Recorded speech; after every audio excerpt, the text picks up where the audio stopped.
All right, next topic, home parties and booths. So events, setting up a booth at some sort of event, whether it be a little house party with multiple vendors, whether it be a school's harvest fest, or paying for a bridal event or something of that nature. So I want to talk a little bit about that. So home parties. I do one home party a year, and that's in November.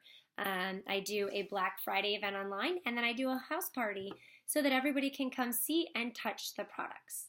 To do a house party, I would suggest you owning one of everything. You need to be accumulating Y cash by selling lots of makeup and then buying your makeup for free. So when you get to the point where you have tons of Y cash, buy every color of every product and keep it on hand. Use it to create different looks, and then everybody that comes to your house party can choose the shade that works for them. A lot of complaints people have about buying makeup online is that they can't see how the color is going to look on them before they buy it, and they want to make sure it's the right shade, especially when we're talking about foundation. So that's my tip for you. I own every shade of every single thing that we have, and so my house parties are really, really successful. Again, I only do one a year. People don't love house parties or events because it's very pushy. You are expecting people to buy things. If they say they're going to come, that automatically translates to, ooh, they want to look at something and they want to purchase. So you need to make sure that your house party is not pushy, and you don't have order forms, and you don't say, oh, you saw everything, what do you want to buy? You need to make it very, very casual. I always have wine and lemonade, and some sort of a treat, some sort of platter, fruit tray, brownies I always do, and then I kind of hang back. I do not stand up next to people, ask them what they think. I just kind of sit at the table and let them all commingle and talk and walk around and touch things. And I'm pointing over there because I set it up on my buffet.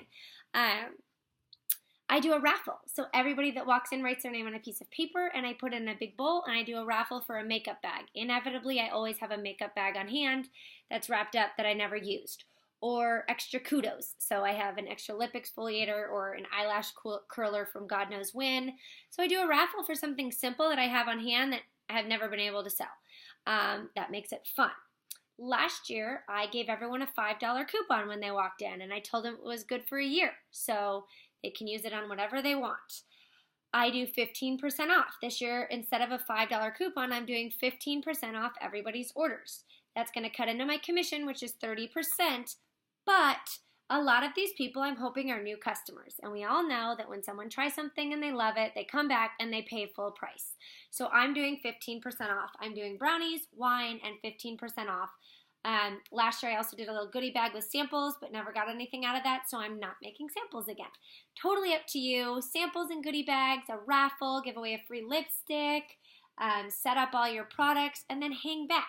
I did a wish list, so if somebody came to me and was like, I really like this color, I had a wish list out, and I wrote down, hey, your touch powder is organza for, if you want to hold on to your $5 coupon whenever you're ready, and I wrote down their wish list. I have files in the Glam Fam on this with your wish list, with gift certificates. So I also sell gift certificates. There's multiple different options in the files so that they can, give you $50 and you write on that gift certificate, here's $50, and you need to contact the presenter first because obviously they can't order online with your money. So there's an idea for you. You can do a lot of these at a booth.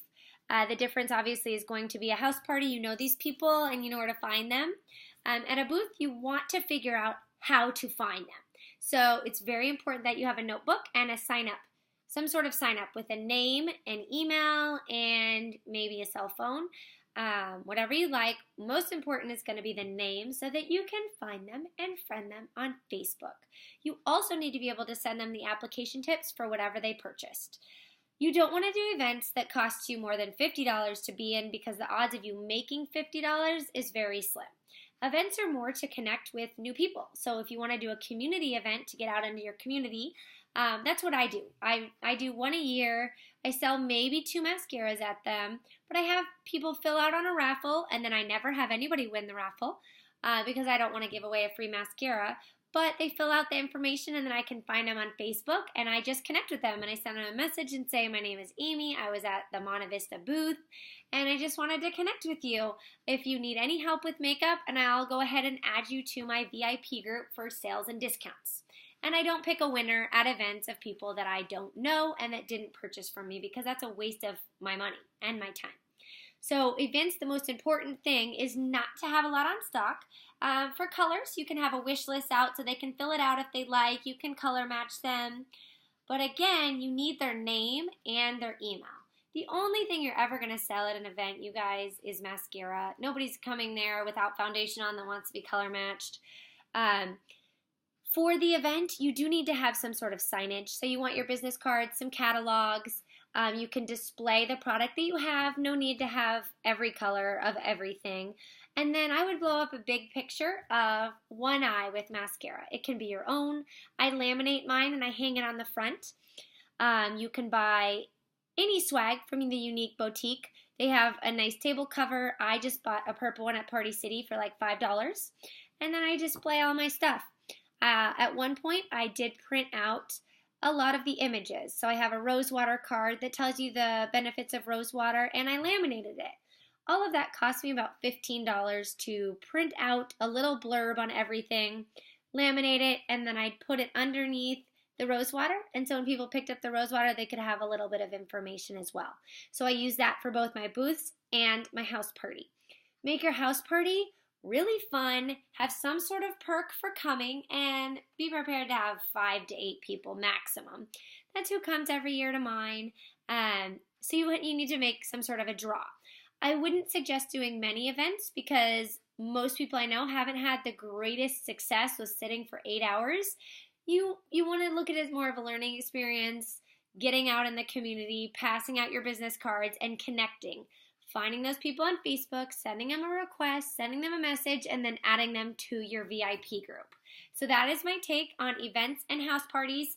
One of each a year is probably good unless you have a really successful one and can find multiple successful ones. It depends on where you live. Thanks, guys.